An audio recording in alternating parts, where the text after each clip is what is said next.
Në mbledhjen e datës 2 prill, Mark Molla u zgjodh administratori I ri I Universitetit të Shkodrës duke marrë 6 vota pro dhe 1 kundër nga anëtarët e bordit. Zgjedhja e tij vjen vetëm pak kohë para daljes në pension, çka ka shtuar debatet mbi kozgjatjen dhe qëllimin e këtij emërimi. Ndërkohë, këtë martë rektori I universitetit, Tonin Gjuraj, në një deklaratë për mediat, kundërshtoi procedurën e ndjekur nga bordi, duke vënë në pikpyetje ligjshmërinë dhe transparencën e procesit. Unë kam kërkuar nga anëtarët e bordit që nga senati votohen për në bord, të jenë shumë përgjeshëm.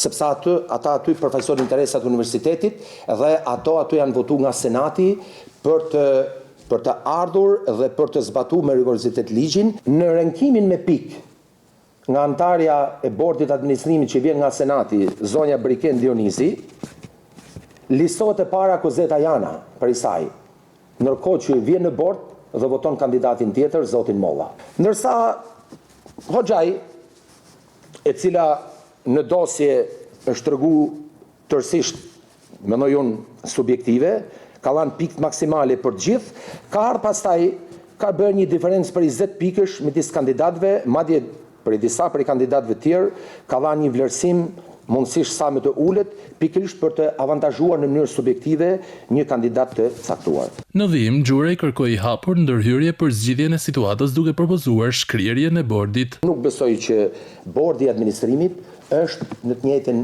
linjë me senatin akademik dhe me frymin e përgjithshme të këtij institucioni. I kërkoj të dy anëtarëve të bordit, por dhe përfaqësuesve të ministrisë në bord, totalisht bordit, pra që të japin dorëheqjen.